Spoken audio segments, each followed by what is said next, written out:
BoxingScene.com at the Foxwoods Casino, where Acelino Freitas takes on Zahir Rahim. And with me I have former WBA champion Livingstone Bramble. Livingstone, in 1984 you beat Ray Boom Boom Mancini for the title. Tell us your experience about that fight. I'll tell you, when I had to fight Mancini, it was after he had the real tragic fight with Duke Kim, and I tell you, everybody told me, "You're gonna fight Ray, you're gonna fight Ray." Ray just killed the man, I tell you. It was a pretty tough moment because we didn't know what to expect from him, but I went in there with a lot of confidence, and my confidence enabled me to win the lightweight championship of the world. A year later, in February, you fought Mancini again. This time you won by unanimous decision, the first being a TKO stoppage win for you. Was the second fight any easier or harder in terms of difficulty? Mentally, the second fight was very stressful because Mancini kept saying that he was overtrained, so I didn't know what to expect from him. I didn't know how strong he would be. So it left me in limbo in terms of what to expect from him. But I got myself in great shape. I went into the ring with some shoes that were leather bottoms, so I was sliding all night. But I hold my composure, I stick with it, and I won a really nice decision. Ray fought very tough. He threw a lot of punches, but, like I said, the pit bull and the coconut head withstand everything that he had to throw. You also fought El Chapo, Edwin Rosario, in a fight that didn't go your way.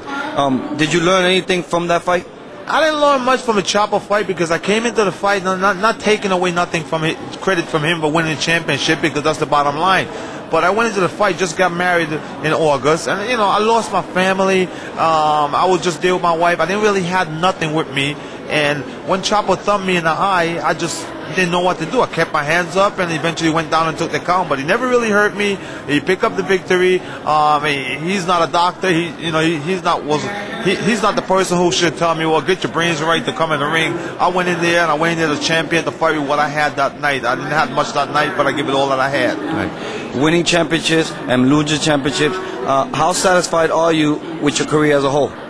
I'll tell you, I wish that I didn't have the management problem that I had with the Duvas throughout my career. I wish I coughed some of that stuff up and enjoyed the game, and I would have probably have a bigger log in boxing. But overall, I'm Golden Globe champion. I was a member of the 80 Olympic team. I won the world championship, and it seemed like every time I got separated from my wife, I would win another title. So I think I enjoyed the career. Right. So, Livingstone, tell the viewers of BoxingScene.com, what's the latest with you? What is your involvement in the sport of boxing, if any at all? I'm doing a lot of fitness boxing, and I'm looking for a heavyweight that I can take to the top.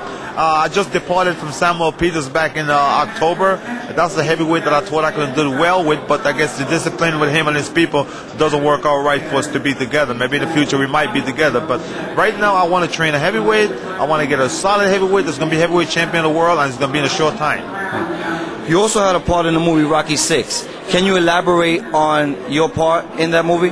Well, I acted as a trainer for Antonio Tarver in that movie, and I tell you, it was fun. I never really knew Stallone before that, but I tell you, I give the guy a lot of respect. He is a fighter, and I tell you, everything that he's done for the sport, I really appreciate that. And this Rocky VI movie is going to be the best Rocky movie out there, and I enjoy every moment of it with Stallone. So, Livingstone, is there anything you want to say to your fans and the viewers of BoxingScene.com all around the world? Well, I'll tell you, I want to thank my viewers, my fans, for supporting me as they do. Every place I go in this country, in this world, they support me, and they expect their strong respect for the way I love the sport and the way I fight myself and carry myself in the ring. And I thank boxing for that, Boxing Scene, and all the various boxing organizations. I've always appreciated my well-being in the ring. It's been an honor and a pleasure. Thank you, sir. You're welcome, man.